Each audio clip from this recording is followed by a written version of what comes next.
Hey guys, आज हम महेंद्रवाड़ी नाम की एक विशालकाय चट्टान को देखने जा रहे हैं। यह एक बहुत ही रोचक चट्टान है। दूर से आप सोचेंगे कि यह सिर्फ एक विशाल चट्टान है, लेकिन इसके बारे में कुछ खास बात है। महेंद्रवाड़ी चट्टान के अंदर कई रहस्य दबे हुए हैं। इसके बारे में कई रहस्यमयी और आध्यात्मिक बातें हैं। यह सिर्फ एक निराकार संरचना है जो पनीर या मक्खन की एक विशाल गेंद की तरह दिखती है, लेकिन आप महसूस कर सकते हैं कि आप इसे एक अलग कोण से देख रहे हैं। लेकिन जब आप वास्तव में चट्टान की दूसरी तरफ जाते हैं और इसे देखते हैं, तो यह वास्तव में आश्चर्यजनक है। आपको एहसास होता है कि किसी ने इस चट्टान को एक अद्भुत मंदिर में बदल दिया है, या हो सकता है कि यह एक कार्यस्थल हो। और यह सब 1300 साल पहले किया गया था। पुरातत्वविदों ने पुष्टि की है कि यह कम से कम 630 ईस्वी सन के आसपास बनाया गया था। अब जब आप वास्तव में इसे देखते हैं तो आपके जीवन के लक्ष्य बदल सकते हैं। जब मैंने सचमुच इस पर गौर किया तो मेरे जीवन का लक्ष्य बन गया। नंबर 1, एक बड़ा सा शिलाखंड खोजें। नंबर 2, इसे घर में बदल दो।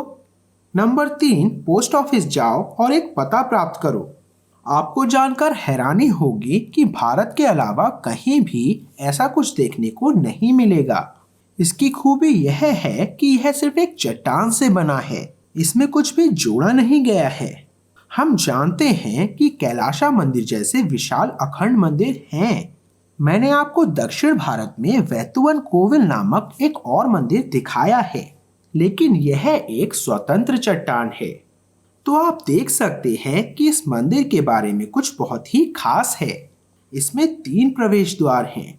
आप सोच सकते हैं कि ठीक है, इसमें 3 प्रवेश द्वार हैं, लेकिन बहुत सारी प्राचीन संरचनाओं में यह समानता है कि उन सभी में 3 प्रवेश द्वार हैं।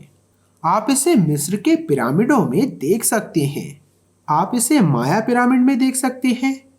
बहुत सारे पिरामिड हिंदू संरचनाएं हैं जिनमें 3 प्रवेश द्वार हैं, और यह शायद भारत में सबसे पहला है जिसमें 3 प्रवेश द्वार हैं। बेशक इसकी असली सुंदरता यह है कि भले ही हमारे पास 3 प्रवेश द्वार हों, लेकिन इसमें जाने के लिए केवल एक ही स्थान है, और वहां आप देख सकते हैं यह सिर्फ एक ठोस चट्टान है, और दूसरी तरफ फिर से यह एक ठोस चट्टान है। उन्होंने हमें शुरुआत में केवल 3 मेहराब क्यों दिए, और अंत में केवल एक ही कक्ष है जिसमें आप प्रवेश कर सकते हैं। इसके बारे में कुछ प्रतीकात्मक है। यह चट्टान करीब 30 फीट लंबी और करीब 30 फीट ऊंची है, और मैंने द्वारों को नाप लिया है। बाएं और दाएं द्वार थोड़े छोटे हैं और बीच वाला थोड़ा बड़ा है। यह कम से कम आधा फुट बड़ा है। ऐसा क्यों है कि हम सभी प्राचीन संरचनाओं में देखते हैं कि मध्य प्रवेश द्वार हमेशा किनारों के प्रवेश द्वारों से बड़ा होता है? और हाँ, केवल नंबर 3 ही क्यों? यह एक बहुत ही रोचक अवधारणा है, क्योंकि ईसाई धर्म में त्रिएकता की एक अवधारणा है, पिता, पुत्र और पवित्र आत्मा। हिंदू धर्म में त्रिमूर्ति नामक एक अवधारणा है, 3 भगवान हैं। हिंदू धर्म में गॉड का अर्थ है जी मतलब जनरेटर या ब्रह्मा, जो कि निर्माता हैं। ओ मतलब ऑपरेटर या विष्णु, जो कि संचालन करते हैं, रखरखाव करते हैं। और टी मतलब डिस्ट्रॉयर या शिव, जो कि सब कुछ नष्ट कर देते हैं। हिंदू धर्म में गॉड का यही अर्थ है। तो 3 प्रवेश द्वार क्यों? हमारे पास ये 3 मेहराब क्यों हैं? खैर, यह मेहराब अतीत का प्रतिनिधित्व करता है, और यह मेहराब दर्शाता है कि अभी वर्तमान में क्या हो रहा है, और निश्चित रूप से यह मेहराब भविष्य का प्रतिनिधित्व करता है। इसलिए हमारे पास ये 3 द्वार हैं, ये 3 प्रवेश द्वार हैं। प्रत्येक समय में एक बिंदु का प्रतिनिधित्व करता है, और निसंदेह आपका मन अतीत और भविष्य से भरा होगा, लेकिन वास्तव में एक ही प्रवेश द्वार है जो वर्तमान है। वह है अभी जो हो रहा है। अभी जो हो रहा है उस पर आपका नियंत्रण है। यही कारण है कि अतीत में कुछ भी नहीं है, भविष्य में कुछ भी नहीं है, और आप केवल वर्तमान तक पहुंच सकते हैं। तो इस मंदिर का उद्देश्य क्या था? अब प्राचीन काल में पुजारी और अन्य ओझा क्या करते थे?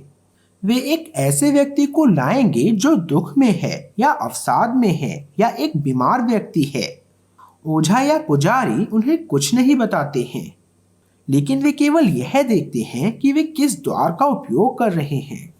यदि व्यक्ति बाईं ओर की मेहराब का उपयोग कर रहा है, जो कि अतीत है, तो ओझा समझेंगे कि रोगी अतीत में जी रहा है। अतीत की हर चीज उसे प्रभावित कर रही है। और यदि वह व्यक्ति इस मेहराब का उपयोग कर रहा है, जो कि भविष्य का द्वार है, तो उन्हें पता चलेगा कि यह व्यक्ति भविष्य के बारे में भयभीत या चिंतित है। यही उसकी परेशानी का कारण बन रहा है। अब यही इस मंदिर का उद्देश्य था। मनुष्य कुछ बहुत ही अजीब करते हैं। वे चीजों को बनाने में सक्षम हैं, जो कि समय बनाता है। उदाहरण के लिए हम वास्तव में जो कर रहे हैं वह यह है कि हम अतीत को देख रहे हैं। हम देख रहे हैं कि करीब 1300 साल पहले क्या हुआ था। इसलिए हम मूल रूप से अतीत को देख रहे हैं और हम भविष्य को भी देख रहे होंगे। मेरा मतलब है कि यह आपका भविष्य हो सकता है। हम सब कुछ यादों के माध्यम से देख सकते हैं।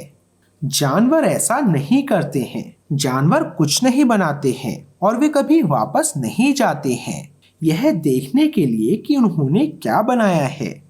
लेकिन क्योंकि हमारे पास समय का यह बोध है, इसलिए हम इसके साथ बहुत सारी समस्याएं पैदा करते हैं। हम अतीत के बारे में भयभीत और चिंतित हैं और हम अपने जीवन को वर्तमान में जीने के बजाय भविष्य की चिंता करते हैं। अब इन 3 मेहराबों के बारे में कुछ और दिलचस्प है।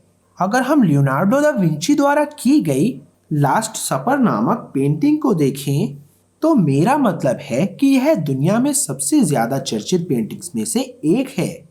लेकिन कुछ अजीब है जिसके बारे में ज्यादातर लोग बात नहीं करते। जीसस के पीछे 3 द्वार हैं। यदि आप वास्तव में इसके बारे में सोचते हैं, तो 3 द्वार भूत, वर्तमान और भविष्य का प्रतिनिधित्व करते हैं। यही कारण है कि यीशु, जो एक प्रबुद्ध व्यक्ति हैं, वास्तव में वर्तमान में बैठे हैं और वह वर्तमान में 12 प्रेरितों को वास्तव में अपने साथ मिलाने की कोशिश कर रहे हैं।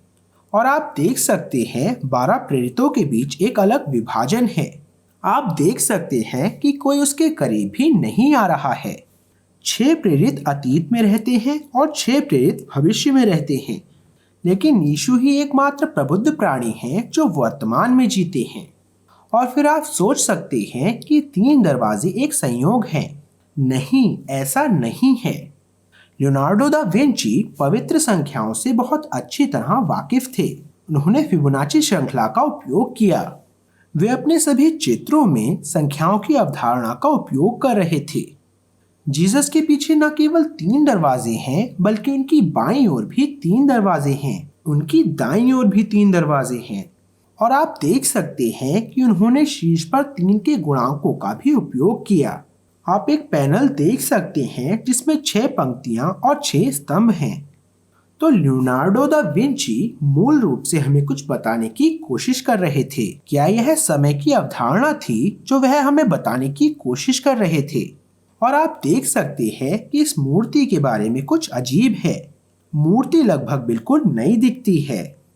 आप अंतर देखते हैं क्योंकि यह बिल्कुल नया है। यह इस मंदिर से संबंधित है।